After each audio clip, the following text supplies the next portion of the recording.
Klas Tybrandt wants to put electronics inside the human brain. It's important to be meticulously careful down to the smallest details. Like now, for instance, as we go into the lab. So it's very important to work in a clean environment because the dust particles are actually much larger than the nanowires we are working with. So therefore, if they come in there, they will destroy the material. Klas's nanowires will be able to be used deep inside the brain in order to help people with Parkinson's and epilepsy. And we do this by making this electronics very soft and deformable, in contrast to conventional electronics, which is quite hard and brittle.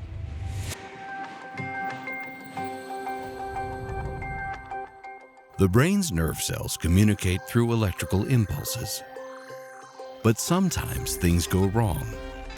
One example is faulty signaling, which lies behind epileptic seizures and the involuntary tremors associated with Parkinson's disease.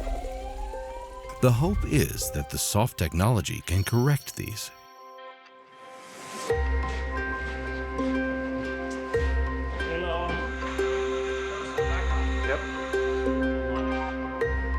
So the whole technology is based on a nanomaterial, and the nanomaterial is gold nanowires. Very nice, can we move in there? So you can think about them as hairs of gold, but they are 1,000 times smaller than a human hair.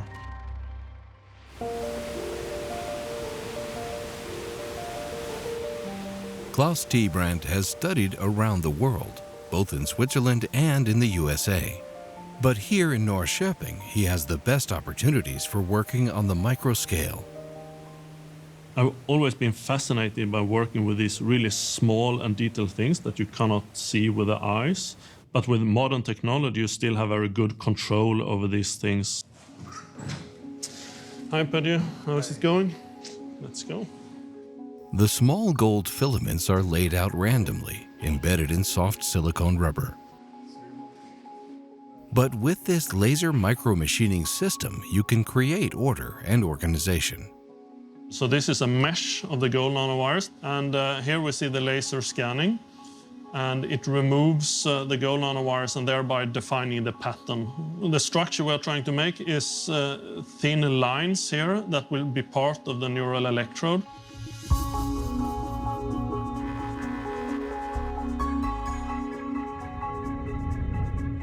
The result is small, soft gel needles, which are stretchable and can be pulled out to twice their length without affecting their electrical conductivity, thanks to the gold wire network. The wires move and slide against each other, maintaining contact even though the spikes are stretched.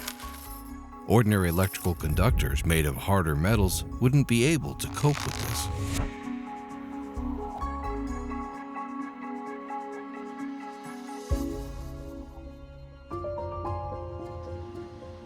Nice, let's see 100%.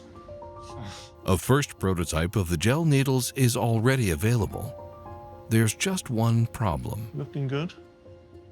A major challenge associated with inserting these kind of soft electrodes is that they are so soft that they cannot penetrate the tissue by themselves. The solution could be soft magnets.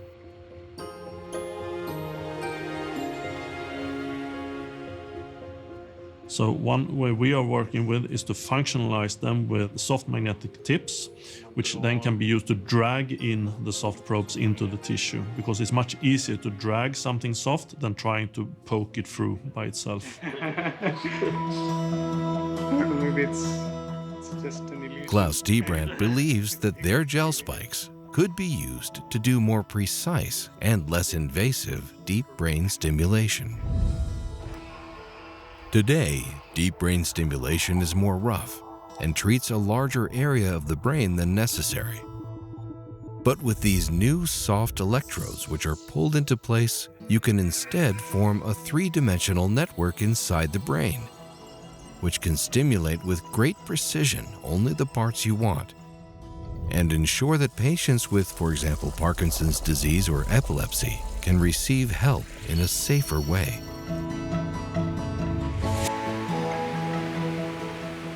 A major motivation for me is that it will actually be useful out in society to help people. So of course that would be a big satisfaction to see this technology translated out into the clinics and actually used.